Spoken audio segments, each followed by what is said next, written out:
Test is in 4-part, Part 1, Part 2, Part 3, and Part 4. Now look at Part 1. Part 1. Susan came to Barclays Bank and talks to a bank clerk. First, you have some time to look at questions 1 to 6.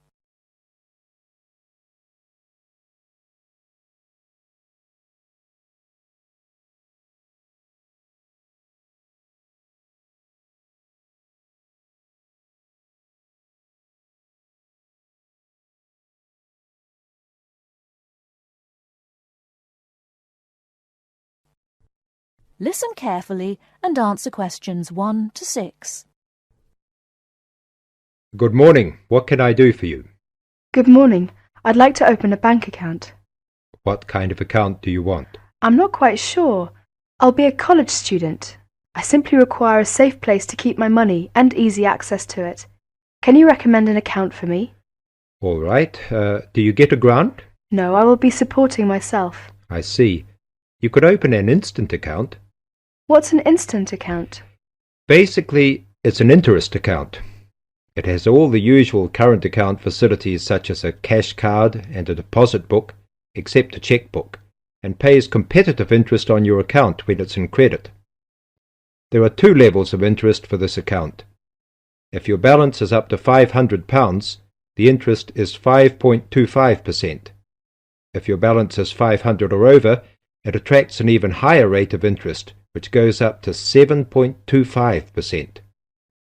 You will receive a cash card for our machines, so you can withdraw money with the card from any machines or any Barclays branches when the bank is closed. Oh, I see. How can I withdraw money if I have no checkbook? Well, you have to withdraw money either using your card or visiting your branch. I see. Before you hear the rest of the conversation, you have some time to look at questions 7 to 10.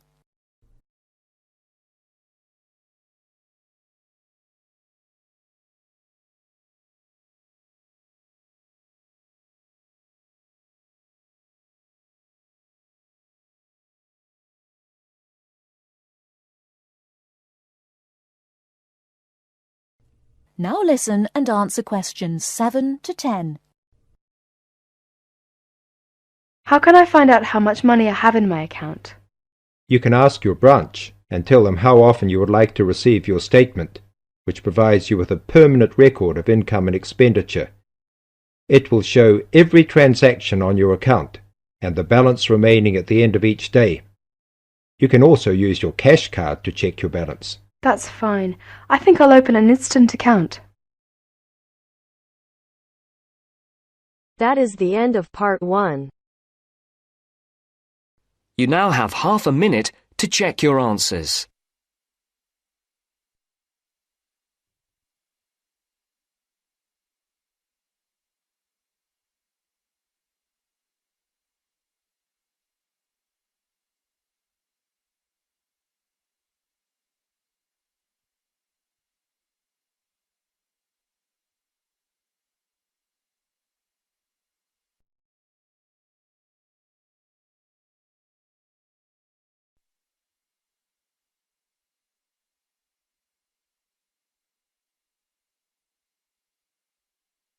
Now turns to Part 2.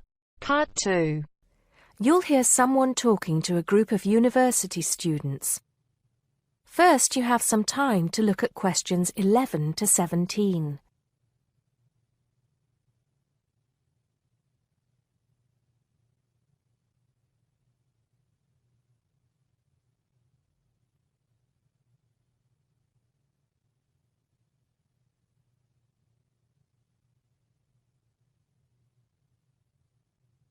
Now listen carefully and answer questions 11 to 17. Good morning, everybody, and welcome to Upton University. I hope you are settling in and beginning to find your way around. I know how confusing it can be when you start life at university, and that's why we have Freshers Week to help you find your feet. Before I go any further, I should perhaps introduce myself. My name is Sally Jackson, and I am the Secretary of the Students' Union, which has organized this week of events for you. You will usually find me in the office on the first floor of this building when I'm not attending lectures. Anyway, down to business. Of course, there are a few things that you are obliged to get done during your first week here. But once you've opened a bank account, if you haven't got one already, seen your director of studies to discuss which courses you are going to take, and signed up with a doctor, there will be plenty of time left to enjoy the events we have arranged for the week. And have we got a lot lined up for you? Throughout the week from Monday to Friday, every morning starting at 10 a.m., there will be orientation and welfare events. These will include tours of the campus, which, as you have probably noticed, is the size of a small town with 9,000 residential students, as well as sessions on developing study skills. We also have tours of Upton itself arranged for you, with a bus leaving from outside this building every afternoon at 5 o'clock. There are a number of interesting things to do and see in and around Upton, so you can expect visits to the castle and museum as well as the popular Ghost Walk. You'll need to sign up for this one, as numbers are limited. Just put your name on the list on the notice board in the entrance lobby. An important event is scheduled for Monday, that's the day after tomorrow, when we will be holding the academic fair. This is an opportunity for you to speak to students and academic staff about the courses that are on offer. The academic fair starts at 1 o'clock, by the way. There are a couple of other fairs that I think will interest you. First of all, we have the Societies Fair on Tuesday the 16th, which I think is an absolute must. You might not believe it, but the university has over 150 societies and sports clubs you can sign up for, so you are sure to find something of interest to you. That also starts at 1 o'clock, and it will be here in the Union Building. Also in this building is the Trade Fair on Wednesday from 2 until 5 in the afternoon. This one might sound a bit strange because you will find a load of banks and other businesses here trying to get your custom. You will find plenty of bargains and, best of all, a lot of the businesses give away stuff for free. Before you hear the rest of the talk, you have some time to look at questions 18 to 20.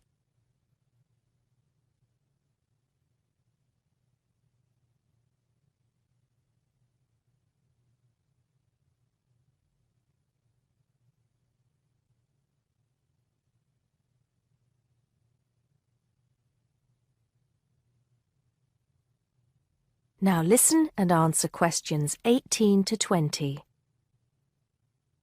We've also got a great entertainment program lined up for you, starting tonight with our welcoming party. We have a top band lined up for your entertainment, but I'm not allowed to say who they are. All I can say is that I am sure you will not be disappointed. So come along to Blackmore Hall at 9 o'clock this evening to get your university experience off to a flying start. Just one point. I'm afraid this event is limited to freshers only. Because of space restrictions, you can't bring a friend tonight. Sorry about that. There's more fun and games on Monday in the Cotswold Theater here on campus. We have booked two of the cleverest comedians in the country, Paul Frazier and Jenny Brown, for a 3-hour show. Paul has assured us that he and Jenny have packed the show with new material, and as they always get rave reviews for their shows, I think we can look forward to an evening of great entertainment. That's in the Cotswold Theater on Monday evening at 7:30. Moving along a bit, on Thursday there is an important date for your diaries. This is the official Freshers opening ceremony, when the Dean welcomes you to Upton University. So remember, Thursday the 18th from 2:30 to 3:30 in Blackmore Hall. You certainly should go to this one, and by the way, light refreshments will be available. At the end of the week, on Saturday, you have the chance to dress up in your smartest evening wear for the official Freshers' Ball. Actually, although it's called a ball, it is quite a relaxed affair, so we are more than happy if you turn up wearing jeans and a t-shirt. The important thing is to relax and enjoy yourselves. Time and place are the same as for this evening's party. Blackmore Hall from 9 in the evening to 3 o'clock in the morning. Right. I think I've covered the most important and exciting events we have lined up for you, but there will be plenty of other things going on throughout the week, so remember to check the notice board in the entrance lobby regularly.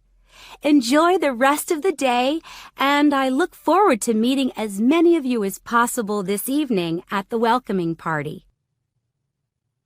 That is the end of Part 2. You now have half a minute to check your answers.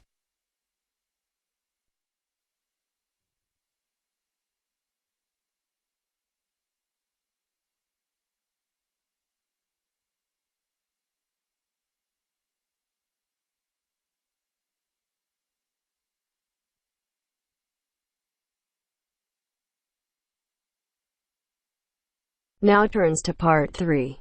Part 3. You will hear a tutor and 2 students discussing the best ways to study. First, you have some time to look at questions 21 to 25.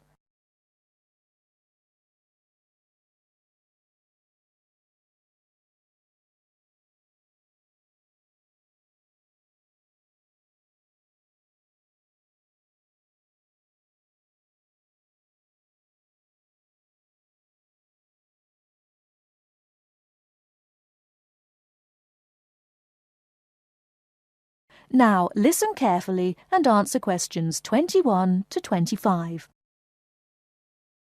Well, how are you both settling in? Fine. Yes, no problems. So far, anyway. Good. Remember that as your personal tutor, I'm here to help you if you do have any difficulties. Now, as you know, lectures start on Monday, so I thought we'd look at a few ways of making the most of them, especially in terms of the notes you take. Let's begin by thinking about what you can do before you even go to the lecture. Any ideas? Make sure you're up to date with all the background reading, so you know plenty about the subject already. Yes, that's essential. The lecturer will assume you have that knowledge. Anything else, Carlos? Well, check what the topic's going to be. Of the lecture, that is. I'd go a bit further than that and consider what the content may be. Then you could ask yourself some questions that you want answering and listen out for the relevant information during the lecture. Okay. Now that brings us to the lecture itself and the actual business of writing notes. But there's a lot to deal with there, so we'll come back to that later. What I'd like to do for the moment is continue with the process of note-taking and move on to the next stage. Any suggestions for what that might be? When the lecture is over, you mean? Yes, once you're able to sit down somewhere quiet with your notes. Read them? More than that, you need to make sure they'll still make sense to you weeks, months later. Edit them? Yes, that's what's needed. It's well worth spending a few minutes on it. Any missing words, anything difficult to read, things you didn't have time to jot down, now is the time to do so, while everything's still fresh in your mind. Right. And after that, when's the best time to revise them? When do you think, Carlos? I'd say just before the next lecture, in the same subject. Precisely. That's a vital time to look at them again, for obvious reasons. But it's definitely not the only time. When should you revise them again? A month later, maybe? Sooner, and much more often than that. I'd recommend you look at them again once a week. That's why it's so important they're complete and easy to follow.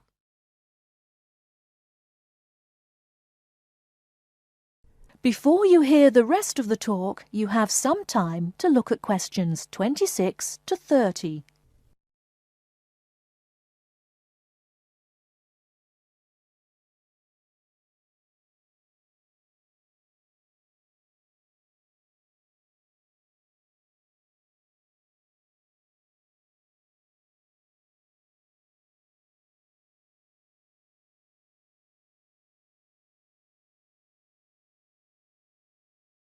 Now listen and answer questions 26 to 30. Right. Let's go back to note-taking and begin with the basics before the lecture has even started. What should you do when you walk into the room? Get a good seat, at the front if you can, where you can hear clearly and avoid distractions. Yes, though obviously others will have had the same idea, so it's as well to get there a bit early. So, when the lecture's underway and you're busy jotting things down, what should you try to ensure? That you're getting all the main points. And what if you don't catch something you know must be important? I'd leave a space. Then I could check it later, perhaps by asking a question at the end and fill it in afterwards. That's an excellent way to deal with it, yes. And there's something else I'd like to mention here. Talking about going through notes afterwards, it's absolutely vital that what you write is legible for one very good reason. It saves time. You'll waste many hours during the course if your revision is held up because you can't read what you've written. Okay, what else can we do to make listening and note-taking more efficient? Well, I always listen out for signpost words. Sorry, what are they? They're the ones lecturers use to say where they're going. A bit like a signpost at a road junction, I suppose. Things like, the first reason is, however, to sum up, and so on. Yes, they can tell you when something important is coming, and help you organize your notes, too. Is there anything else you can add, Carlos? There's something I think's very useful, but it's later, after the lecture is finished. Yeah, that's fine. Go on. Well, what I do is go through what I've written down, summing up the main points in a few words in the margin, on the left-hand side of the page. I try to use words that'll jog my memory, so that I can remember what everything's about when I look at them again. Yes, that can work very well. What some people do to review their notes is cover up their full notes from the lecture, maybe with a piece of paper or a card, and concentrate just on what they've put in the margin, trying to recall the details. Then they move the cover down a little and check whether they were right. Or you could put your main points on another piece of paper and clip them together. Instead of covering and uncovering, you just hold a page in each hand. Sure.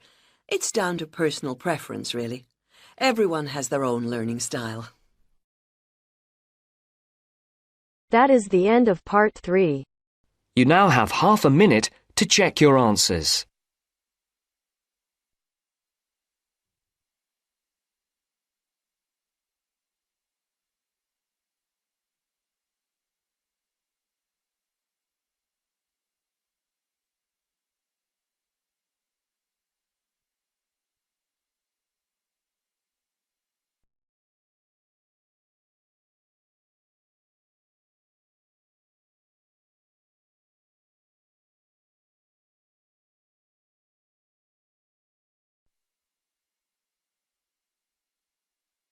Now turns to part 4. Part 4. You will now hear a speaker talking about student loans. First, you have some time to look at questions 31 to 40.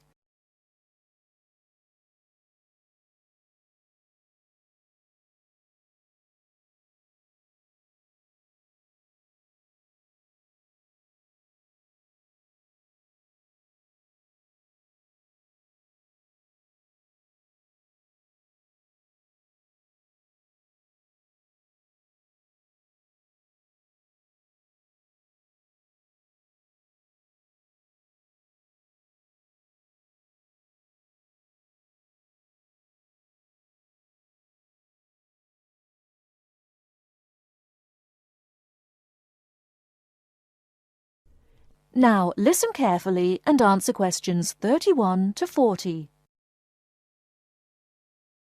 Thanks for turning up today and welcome to this short talk on student loans. What you'll hear from me today are a few starting points, which should guide you in the right direction for what is suited for you. I'm assuming that most of you have an account at a bank or building society that you can draw funds from. These funds will either be your own or through a loan you may have with the bank. You may even have a credit card you can use.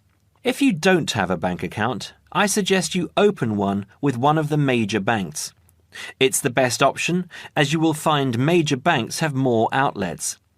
Within the city and in close proximity to the university are HSBC in City Plaza, Barclays in Ragdale Square, National Westminster in Preston Park, and Halifax in Hope Street. At this stage, I just want to inform international students that not all the services available for resident students will be available to you. As international students, you need to provide documentation stating that you have funds available to see you through the duration of your study. Different banks have different policies, so search out the one that will benefit you the most. You will also need to provide a photocopy of your passport and certification of your enrolment in the university. The most common way of taking out a student loan is either through the university or through a banking institution. If you decide to go with the university, again, you need to supply certification of enrolment and passport if you're an international student, or if you're a resident, you will only need the enrolment details. One word of warning is that you need to be clear on the interest you will be paying on your loan. The interest level through some universities is almost as much as the loan itself, so if you borrow £10,000, you might have to pay back close to 20. Also, with student loans through the university, you have a limited time to pay them back, and this time is not flexible. You might have only 1 year, you might have 5. As I said, different universities have different policies. This university, for example, has an interest rate of 23.5%. It's quite high, but not as high as many of the other larger universities. The other option is to take out a loan through your bank. You will find that most banks will have lower interest rates than the university. They average roughly between 14.5 to 18.5%. Banks also give you an option of over how many years you want to make repayments. You can basically choose to pay it back in a year or in 10, even more if you are finding it difficult. Make sure you have an account with the bank you decide to go with. Either a current account or a savings account is enough.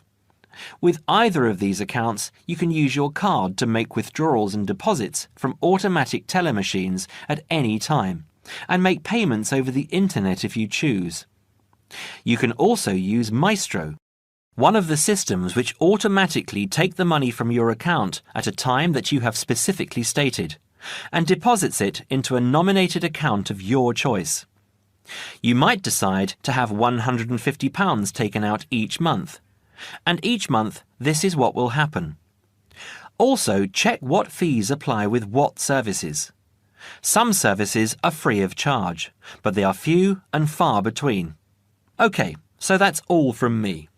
If there are any questions related to what I've covered today, please raise your hand. That is the end of part 4. You now have half a minute to check your answers.